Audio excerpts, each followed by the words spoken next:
Saludos, queridos amigos. Estoy muy feliz de que estén conmigo nuevamente para continuar el estudio de las 28 creencias fundamentales de los adventistas del séptimo día. Hoy vamos a abarcar tres estudios, o sea, vamos a abarcar tres creencias que van desde la 11 hasta la 13. La vez pasada, el último estudio que tuvimos, analizamos la salvación en Cristo. ¿Cómo se produce la salvación? Lo que Jesús hizo por nosotros para salvarnos en su gran sacrificio en la cruz del Calvario. Eso fue un sacrificio realmente que no es comparable a ninguno de los que se han efectuado en este mundo. Pero el sacrificio de Cristo en sí no produce ningún beneficio a menos que se acepte. O sea, es importante aceptar la salvación que Cristo nos ofrece. O sea, la sangre derramada de la cruz del Calvario es poderosa, pero indudablemente esa sangre no tiene efecto ninguno a menos que sea aplicada a nuestros pecados y ellos sean limpiados y emblanquecidos. Y para eso tenemos que ir a Jesús, aceptarle como nuestro Salvador personal, hacer confesión de fe y finalmente pasar a formar parte de su cuerpo. O sea que estos son pasos fundamentales que debemos nosotros dar. Pero ya de por sí, el hecho de haber sido salvos en Cristo, que es una gran bendición, por cierto, no resuelve todas las cosas. Tiene que haber indudablemente una continuación. Como dice en inglés, un follow-up a la experiencia que hemos tenido de aceptar a Cristo como Salvador personal. Y ahí viene la primera parte que hemos de tratar hoy. ¿Cómo continúa la vida del que ha aceptado a Cristo como Salvador? ¿Se queda estática? ¿Se queda igual que cuando llegó a Cristo o hay algo diferente? Bueno, estudiamos un texto la vez pasada, que es 2 Corintios 5:17, donde Pablo dice que el que está en Cristo es una nueva criatura. Las cosas viejas pasaron, ahora todas son nuevas. Nicodemo recibió de parte del Señor una gran lección aquella noche que vino para entrevistarse con Cristo. Y en esa lección Jesús le dijo que era necesario que él naciera de nuevo. El hecho de nacer de nuevo significa que pasamos a ser algo así como un niño en la vida cristiana. Y como niño tenemos que ir creciendo. O sea, un niño no se queda estático, no se queda frisado en el tiempo y en el espacio. No, el niño comienza a crecer y comienza a avanzar en su edad y en el desarrollo de su cuerpo, sus pensamientos. Todo va desarrollándose hasta que llega a ser un adulto, una persona perfecta. Y así sucede también con el cristiano. El cristiano nace como un niño, pero tiene que continuar adelante, tiene que seguir creciendo. Y vamos a tratar en esta primera parte, que es el estudio que tiene que ver sobre la creencia número 11, sobre el crecimiento. Jesús triunfó sobre las fuerzas del mal por su muerte en la cruz, quien subyugó los espíritus demoníacos durante su ministerio terrenal, quebrantó su poder y aseguró su destrucción definitiva. La victoria de Jesús nos da la victoria sobre las fuerzas malignas que todavía buscan controlarnos y nos permite andar con Él en paz, gozo y la certeza de su amor. El Espíritu Santo ahora mora dentro de nosotros y nos da poder. Al estar continuamente comprometidos con Jesús como nuestro Salvador y Señor, somos liberados de la carga de nuestros actos pasados. Ya no vivimos en la oscuridad, el temor a los poderes malignos, la ignorancia ni la falta de sentido de nuestra antigua manera de vivir. En nuestra libertad, en esta nueva libertad de Jesús, somos invitados a desarrollarnos en semejanza de su carácter, en comunión diaria con Él por medio de la oración, alimentándonos con su palabra, meditando en ella y en su providencia, cantando alabanzas a Él, retiñéndonos para adorar y participando en la misión de la iglesia. Al darnos en servicio amante a quienes nos rodean y al testificar de la salvación, la presencia constante de Jesús por medio del Espíritu transforma cada momento y cada tarea en una experiencia personal. Una pregunta con la que iniciamos este estudio: ¿cómo la muerte de Cristo en la cruz hace posible nuestra nueva vida? Leamos esta declaración de Pablo en Colosenses 1, versículos 13 y 14. Pablo dice allí: el cual nos ha liberado de las potestades de las tinieblas. O sea, Jesús nos ha liberado de las fuerzas demoníacas que nos tenían apresados en el mundo. Y no solamente nos libra, sino dice ahora, y ha trasladado al reino de su amado Hijo, en quien tenemos redención por su sangre, el perdón de pecados. O sea, por Cristo Jesús hemos obtenido redención. Nuestros pecados quedaron totalmente expiados en la cruz. La cuenta quedó saldada con Cristo en el momento que la aceptamos como nuestro Salvador y hacemos confesión de nuestros pecados. Eso es lo que la justicia imputada. Pero ahora dice que hemos sido trasladados al reino de su amado Hijo. Esto ocurre en virtud del bautismo. Cuando somos bautizados, que quizás es un acto que nosotros no podemos darnos cuenta porque es algo espiritual, es un evento que ocurre en el cielo, de la misma manera que nuestros nombres son registrados en el registro de la iglesia, de la membresía de la iglesia, así también nuestros nombres son registrados en el libro de la vida. Es por esa razón que Jesús le dice a Pedro que todo lo que atares en la tierra será atado en el cielo. Y también le dice que todo lo que desates en la tierra será desatado en el cielo, en sentido inverso. Si una vez que usted es registrado por su bautismo en la iglesia, su nombre es registrado también en el libro de la vida en el cielo. De manera que usted pasa ya a ser parte de la gran familia celestial y pertenece al reino del amado Hijo de Dios, que es Cristo Jesús. Es un evento extraordinario que ocurre. Por lo tanto, por esa razón es que Jesús le dijo a sus discípulos que ellos debían alegrarse de que sus nombres estaban en el libro de la vida. Si ya tú fuiste bautizado, no solamente perteneces a una iglesia, sino que perteneces a la familia celestial. Tu nombre está registrado en el libro de la vida. Algo más, y este es un pasaje que a mí siempre me impacta. Romanos 8, versículo 1. Ahora pues, ninguna condenación hay para los que están en Cristo Jesús, los que no andan conforme a la carne, sino conforme al Espíritu. Mira qué lindo mensaje, ¿no? Así que una vez que has sido trasladado al reino de Jesús, estás registrado en el libro de la vida y has sido salvo por su sangre, ya no hay condenación. ¿Por qué? Porque la condenación es sencillamente el efecto de una ley que ha sido violada. El que transgrede un mandamiento de la ley de Dios se hace violador de la ley porque el pecado es transgresión de la ley. Pero si ya tú no tienes pecado, si ya fuiste limpiado y emblanquecido en la sangre preciosa de Cristo, no hay ley que te pueda condenar.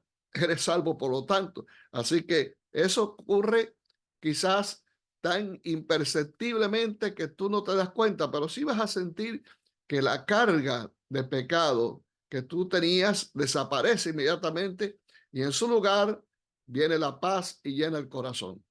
Por eso los que hemos hecho amistad con Dios, sentimos paz en nuestros corazones. Tal como decía en el libro de Job, amístate hoy con él y tendrás paz y por ello te vendrá bien. Son eventos que ocurren en la vida, son resultados de haber aceptado finalmente la oferta que Dios nos hace para nuestra salvación. Por lo tanto, la cruz se encuentra en el centro del plan divino de salvación. Sin ella, Satanás y sus fuerzas demoníacas no serían vencidas. El problema del pecado no habría sido resuelto y la muerte no habría sido finalmente aplastada. Por eso Pablo, en Hebreos capítulo 2, versículos 14 y 15 nos dice, así que por cuanto los hijos participaron de carne y sangre, él también participó de lo mismo, para destruir por medio de la muerte al que tenía el imperio de la muerte, esto es al diablo, y librar a todos los que por el temor de la muerte estaban durante toda la vida sujetos a servidumbre. ¿No te parece que este mensaje es potente? Que es algo extraordinario saber que Jesús, al venir a este mundo, no solamente al tomar nuestra naturaleza, destruyó a la muerte, puso punto final al reino del pecado y de la muerte, sino también va a destruir al instigador. Se va a cumplir la profecía de Génesis capítulo 3, versículo 15, cuando el Señor mismo aplaste la cabeza de Satanás y el mal no va a surgir dos veces. Todo el pecado, todo este reino de pecado que ha existido en este mundo dejará de existir para siempre y los hijos de Dios, los redimidos por Cristo, vivirán felices por toda la eternidad. Esta es una promesa maravillosa de la palabra de Dios. Pablo dice que debe haber en nosotros este sentir que hubo también en Cristo Jesús, el cual siendo en forma de Dios no estimó el ser igual a Dios como cosa que aferrarse, sino que se despojó a sí mismo, tomando forma de siervo, hecho semejante a los hombres, y estando en la condición de hombre, se humilló a sí mismo, haciéndose obediente hasta la muerte y la muerte de cruz.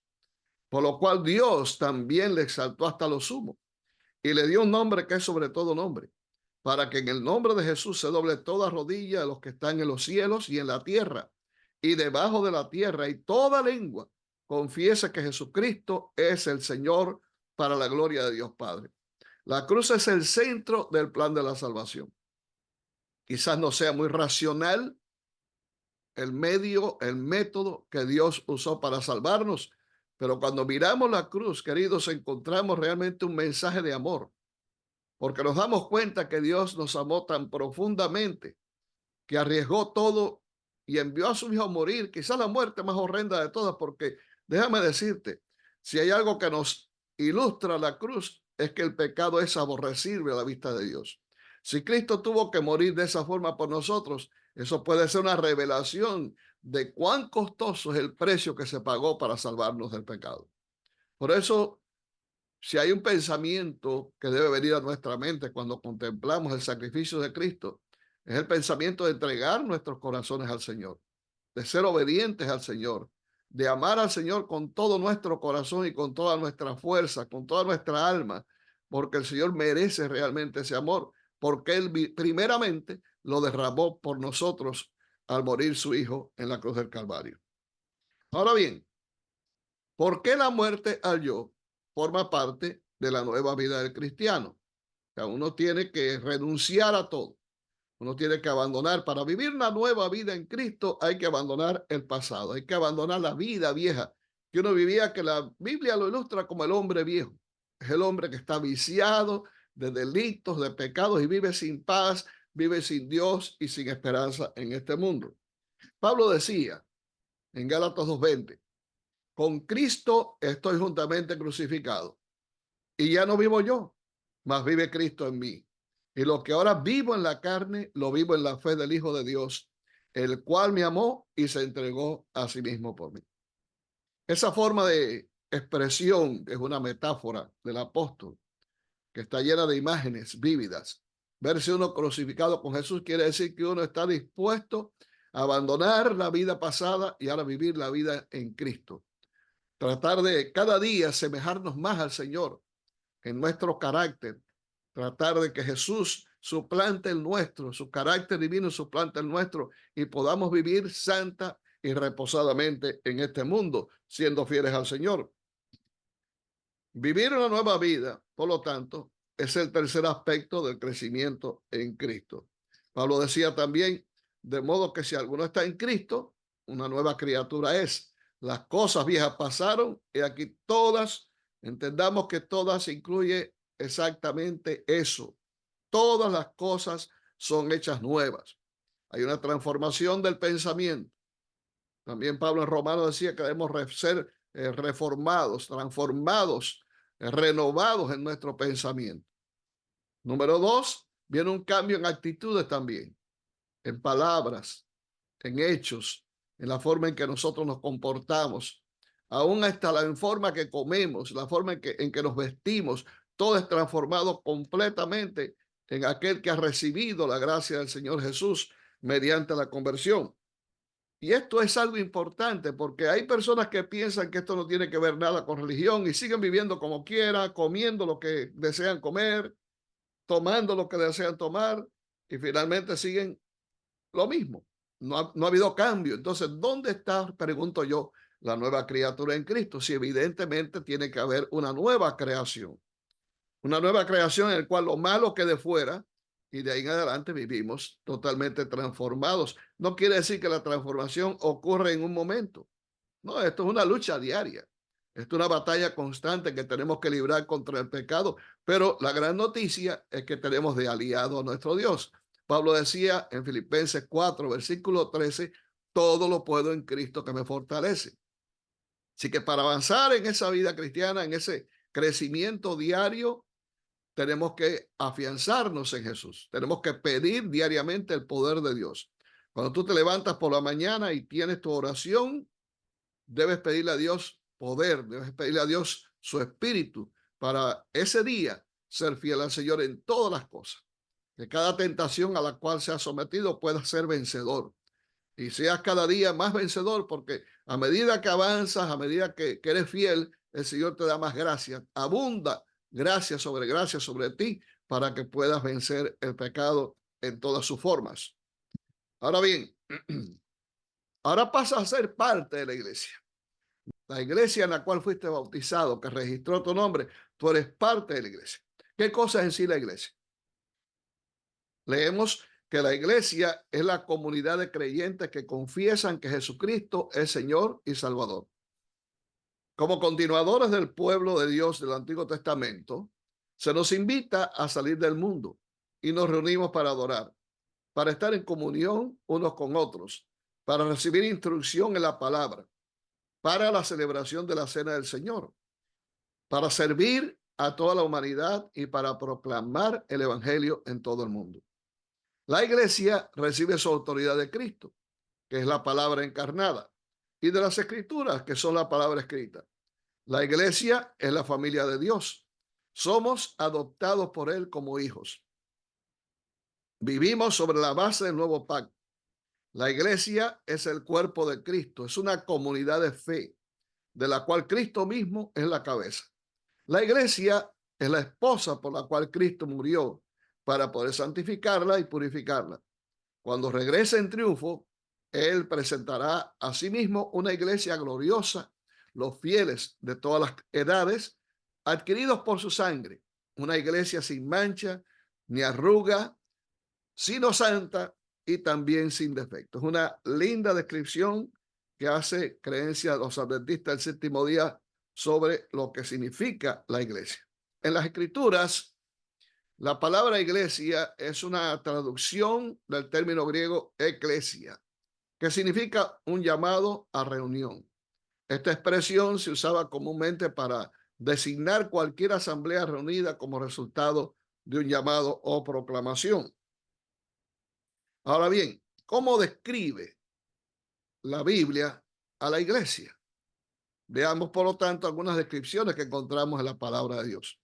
En Hechos capítulo 20, versículo 28, leemos: por tanto, mirad por vosotros y por todo el rebaño en que el Espíritu Santo se ha puesto por obispos para apacentar la iglesia del Señor, la cual él ganó por su sangre. Esta es una figura metafórica de la iglesia, en que se presenta la iglesia como un rebaño. Y eso nos hace pensar en el Salmo 23. Jehová es mi pastor, nada me faltará. En lugares de delicados pastos me harás descansar, junto a aguas de reposo me pastorearás. Confortarás mi alma, guiaráme por sendas de justicia por amor de su nombre.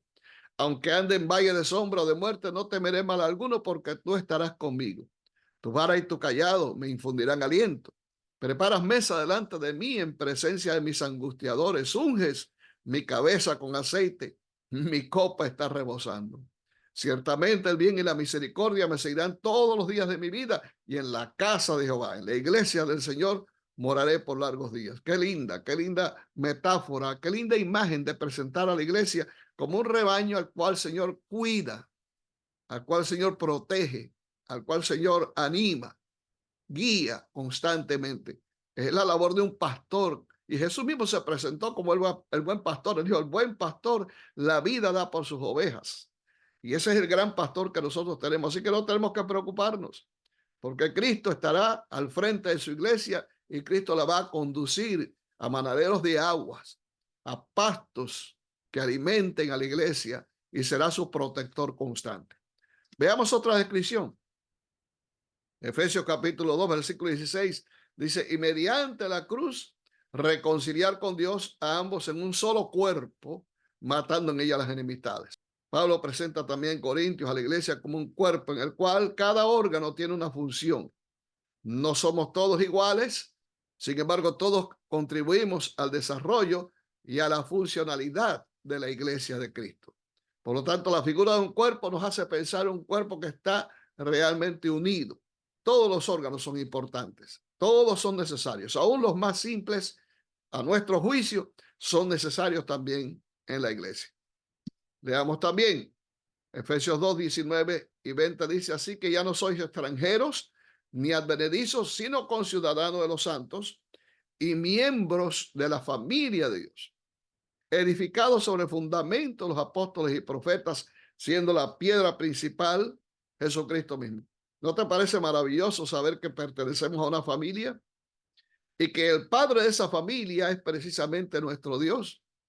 Todos somos entonces hermanos.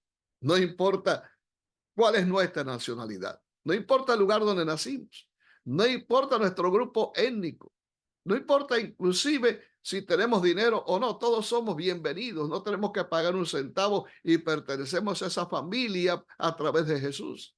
Por lo tanto, formamos parte de una familia maravillosa, una familia grande, gigantesca, donde quiera que haya un hijo de Dios, sabe que tiene una familia en cada lugar. Y en cualquier iglesia que yo voy y me presento como miembro de la iglesia adventista, soy recibido como un hermano.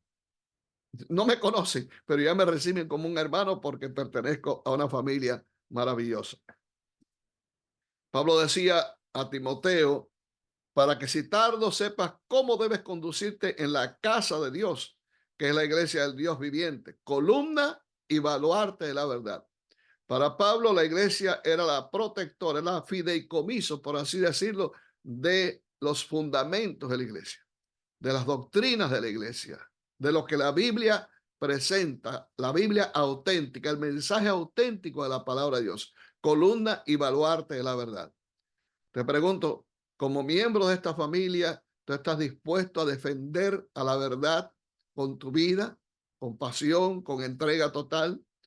¿Has convertido tu experiencia en Cristo como una forma de mostrar al mundo que realmente la verdad bíblica tiene fundamento sólido y estás dispuesto a vivir, inclusive a morir por ella? Debemos comportarnos, por lo tanto, como defensores de la verdad. Y donde quiera que estemos, mediante nuestros principios vividos, mediante nuestro testimonio, que el mundo pueda conocer realmente lo que la Biblia enseña. La iglesia, por lo tanto, también debe tener una organización. Pablo decía, y esto es un principio que se utiliza para todo, pero hágase todo decentemente y con orden. Algunos estuvieron en contra de organizar la iglesia, pero imagínate tú un ejército sin capitán, un ejército sin que haya diferentes tipos de rangos, que haya también comandantes, haya tenientes, haya sargentos, cabos. Sería un total desastre. O sea, para que las cosas funcionen, tiene que haber organización, porque la clave del éxito es estar totalmente organizado. Una familia que no está organizada, una familia que no tenga reglas, una familia en que cada uno sepa exactamente lo que va a hacer, es un desastre. Por lo tanto, la iglesia debía ser organizada y Dios nos instruyó a través de la palabra para entender que esto era importante. Cristo mismo organizó una iglesia. Y a lo largo de las Escrituras, a lo largo del Nuevo Testamento, especialmente en el libro de los Hechos, entendemos los pasos que se dieron para poder organizar en la iglesia. Ahora bien, en Primera de Pedro capítulo 2, versículo 9, Pedro dice también que somos un linaje escogido, somos un real sacerdocio, somos nación santa, pueblo adquirido por Dios para que anunciéis las virtudes de aquel que os llamó de las tinieblas a su luz admirable. Estos pasajes nos hablan de organización, nos hablan del plan creado por Dios para tener un pueblo organizado que pudiera marchar como un poderoso ejército con la finalidad de predicar al mundo el mensaje del evangelio. Pero para ese cuerpo, Cristo indudablemente fue dado como cabeza. Sí, puede haber dirigentes, presidentes de la organización, etcétera, pero sobre todas las cosas, la cabeza del cuerpo es Cristo. Tenemos que seguir a Cristo, nuestro ejemplo máximo para avanzar. Efesios 1, 22, 23, también Pablo dice que sometió todas las cosas bajo sus pies y lo dio por cabeza sobre todas las cosas a la iglesia, la cual es su cuerpo, la plenitud de aquel que todo lo llena en todo. Por lo tanto, si seguimos a Cristo, si nuestra vista está puesta fijamente en Jesús, la iglesia avanzará y la iglesia finalmente triunfará. Cuando quitamos nuestra vista de Cristo y ponemos nuestra vista en seres humanos, en hombres, ya las cosas empiezan a marchar mal. Porque los hombres somos imperfectos, cometemos errores y cuando caemos, el que está fijándose en mí va a caer detrás de mí. Un ciego no puede guiar a otro ciego. El único que realmente ve es Cristo. Por lo tanto, tenemos todos, sin excepción, que seguir a Jesús para poder finalmente llegar al lugar de nuestro destino. De otra manera, estaremos totalmente perdidos. Dios, por lo tanto, creó un sistema mediante el cual hubiera dirigentes en la iglesia que pudieran llevar a cabo los diferentes ministerios. Uno de los primeros que encontramos que aparece en especialmente los libros como Hechos de los Apóstoles es la función del anciano de la iglesia. O sea, escogieron los apóstoles ancianos que eran finalmente los pastores de cada iglesia. En aquel entonces, en la organización de la iglesia, los apóstoles se dedicaban a fundar iglesias por donde quiera que iban. También visitaban a los hermanos que habían sido organizados en iglesias para fortalecerlos, para animarlos, pero ellos ponían en aquellas iglesias ancianos, obispos, que eran los pastores de aquellas iglesias. Es por eso que en Hechos 20:28 dice, por tanto, mirad por vosotros y por todo el rebaño. Este es el mensaje que Dios, a través del apóstol, envía a los ancianos de esas iglesias. Debían mirar, esta es la función que ellos ejercían por todo el rebaño, cuidar al rebaño. El rebaño es algo muy delicado y necesita protección, necesita atención constante, necesita guía, un ejemplo que sea sustancial con el evangelio, de manera que ellos necesitaban allí líderes que fueran realmente cristianos, consagrados, entregados totalmente a la obra. Y la alerta que se le da, el mensaje de alerta es mirar por ellos mismos. Primeramente tenían que pensar en alimentar su propia vida espiritual, en estar cada día dedicados y consagrados al Señor, estar vigilantes a cualquiera de los ataques de Satanás. Y también mirar por el rebaño. Una de las cosas importantes, y esto va para los pastores que puedan escucharme, es que como pastores del rebaño, lo primero que tenemos que hacer es alimentarnos nosotros, cuidar de nosotros, porque si no lo hacemos, es imposible que podamos cuidar correctamente al rebaño. Si queremos velar por nosotros mismos primero, buscar la fuerza del Señor, Jesús lo hacía.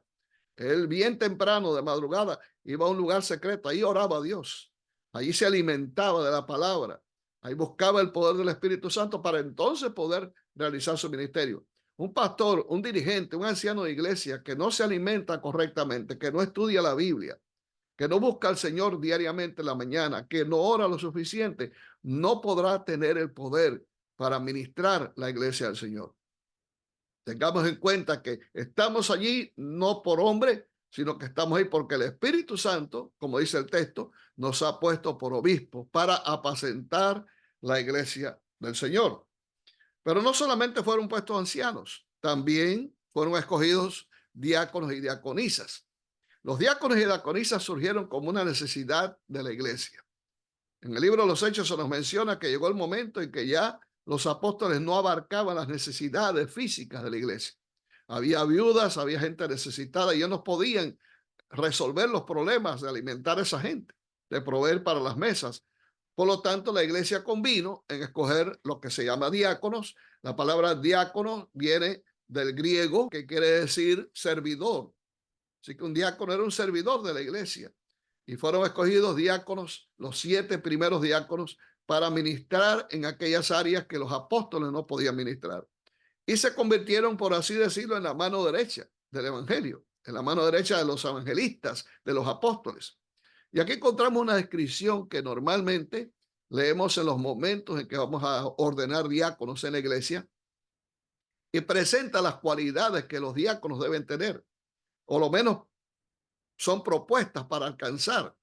Y dice que los diáconos asimismo deben ser honestos, sin doblez, no dados a mucho vino, entiéndase, vino de ningún tipo en cuanto se refiere a bebidas alcohólicas, no codiciosos de ganancias deshonestas, que guarden el misterio de la fe con limpia conciencia, y estos también sean sometidos a prueba primero, y entonces ejerzan el diaconado si son irreprensibles. Las mujeres asimismo deben ser honestas, no calumniadoras, sino sobrias, fieles en todo. Los diáconos sean maridos de una sola mujer y que gobiernen bien sus hijos y sus casas, porque los que ejerzan bien el diaconado ganan para sí un grado honroso y mucha confianza en la fe que es en Cristo Jesús. El diaconado, por lo tanto, es uno de los ministerios de apoyo del ministerio evangélico en la iglesia, y ser diácono no es ser cualquier cosa. A veces algunos que se convierten, que se bautizan por primera vez, la comisión de normamiento enseguida los nombra diácono.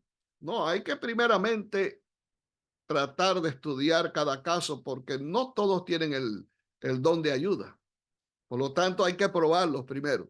Así que mi sugerencia es siempre a las personas que llegan por primera vez a la iglesia, a las personas que se convierten, que son nuevos, utilicémoslos en otras cosas, pero no se les ponga en el ministerio de los diáconos.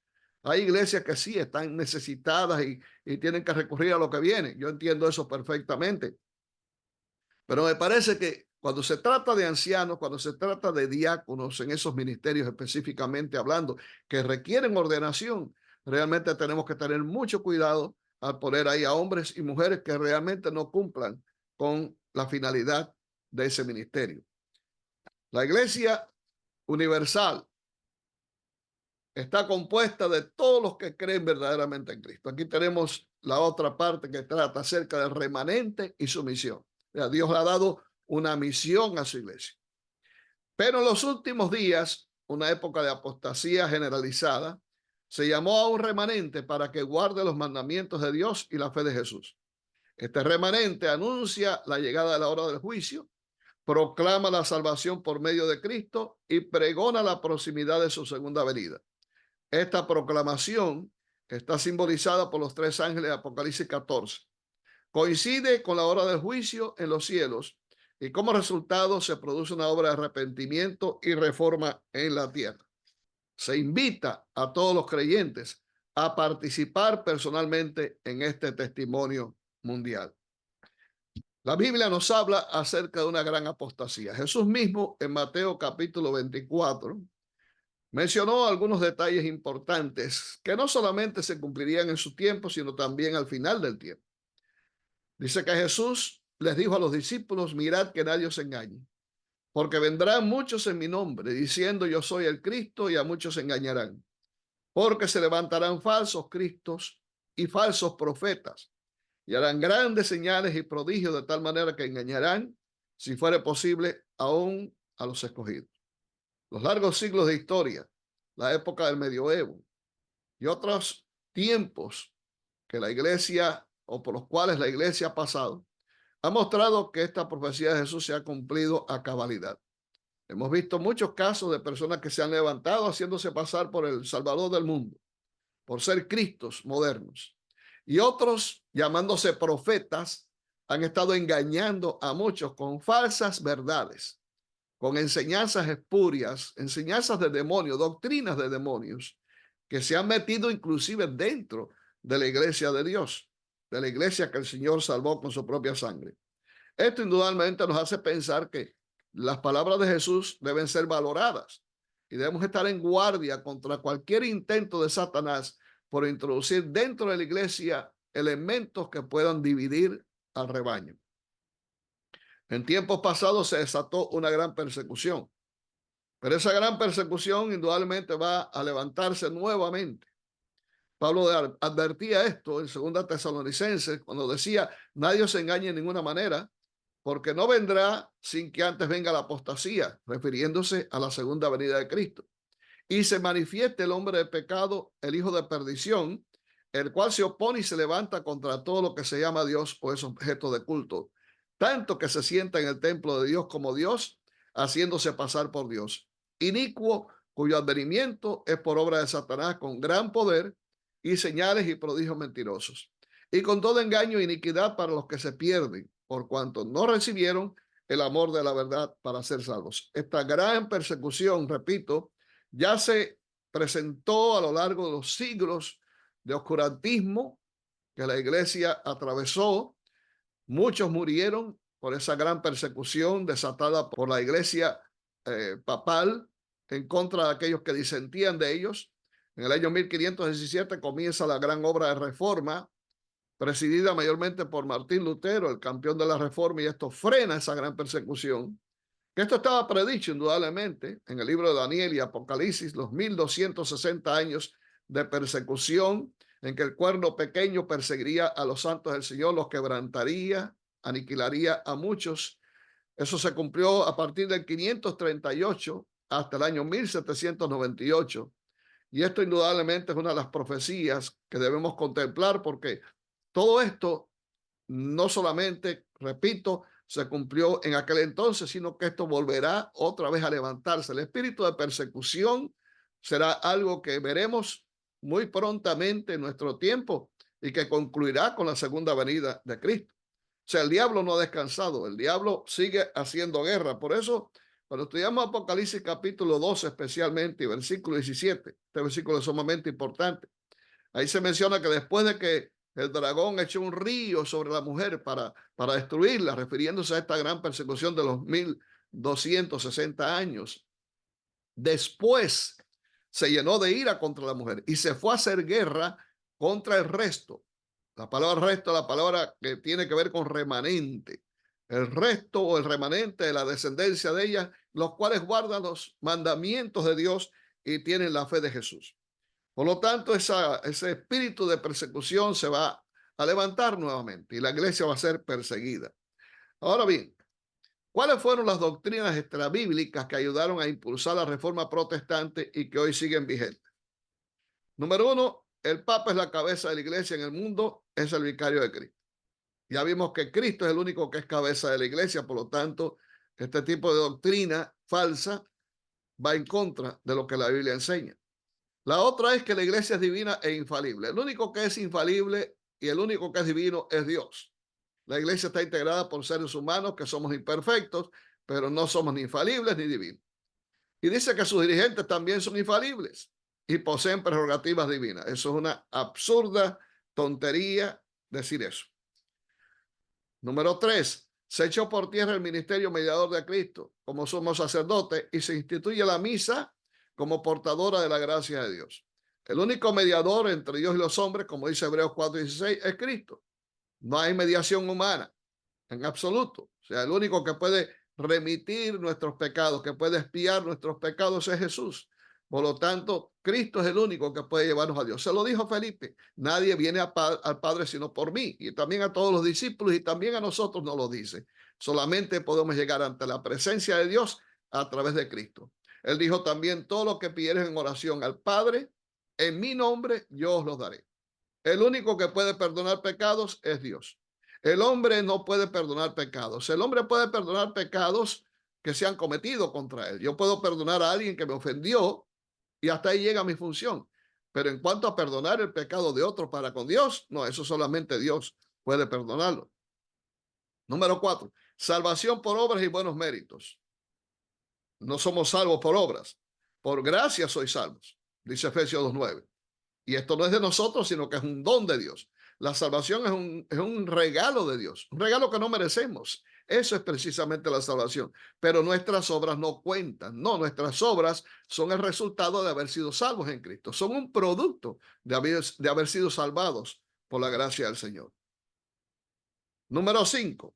Doctrina de las penitencias e indulgencias para obtener la salvación. Si no somos salvos por obra, mira, cualquier castigo que tú te impongas, que te flageles, que camines de rodillas, etcétera, nada de eso funciona. No somos salvos por obras, por lo tanto, ningún tipo de penitencia o indulgencia puede pagar nuestra salvación. El único ya lo pagó en la cruz, que es Cristo. Su muerte pagó nuestra salvación, no tienes que pagar absolutamente nada. Y número 6, la autoridad máxima reside en la iglesia. Eso es otra gran mentira, porque la única autoridad que encontramos en la Biblia está en Cristo y en la Biblia. La Biblia es la autoridad, es la regla de fe. Biblia y solo Biblia. ¿Ah? Eso es lo que enseñaron precisamente los reformadores. Por lo tanto, nosotros debemos poner en alto la palabra de Dios. Es la única que realmente tiene autoridad. Las tradiciones, en ningún sentido, suplantan la Biblia. Tradiciones humanas, lejos de ayudar, lo que hacen es entorpecer y opacar las verdades de la Sagrada Escritura, como ocurrió también en los tiempos farisaicos. El remanente fue llamado para cumplir una misión. Entonces el dragón se llenó de ira contra la mujer y se fue a hacer guerra contra el resto de la descendencia de ella, los que guardan los mandamientos de Dios y tienen el testimonio de Jesucristo. O sea, las cualidades, las características del remanente es que guarda los mandamientos de Dios. Te pregunto, ¿cuáles? Indudablemente todos, porque todo el que guardare la ley, pero desobedece en un punto, ya es culpable de todo lo demás. Por lo tanto, está incluido también el sábado. El sábado forma parte de la ley de Dios. Y también tienen el testimonio de Jesucristo. Apocalipsis 19:10 nos dice que el testimonio de Jesús es el espíritu de la profecía. O sea, es toda la revelación de Dios. Toda escritura es inspirada por Dios y útil para enseñar, para redarguir, para corregir, para instruir en justicia, a fin de que el hombre de Dios sea perfecto, enteramente preparado para toda buena obra. Dios le ha dado al remanente también una misión.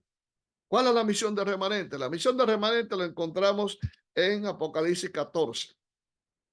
La figura de un ángel que vuela por el medio del cielo. Este ángel dice, tiene el evangelio eterno para predicarlo a los moradores de la tierra, a toda nación, tribu, lengua y pueblo, diciendo a gran voz, temed a Dios y dale gloria, porque la hora de su juicio ha llegado. Y adorad a aquel que hizo el cielo y la tierra, el mar y la fuente de las aguas. Y otro ángel le siguió diciendo, ha caído Babilonia, la gran ciudad, porque ha hecho beber a todas las naciones el vino del furor de su fornicación.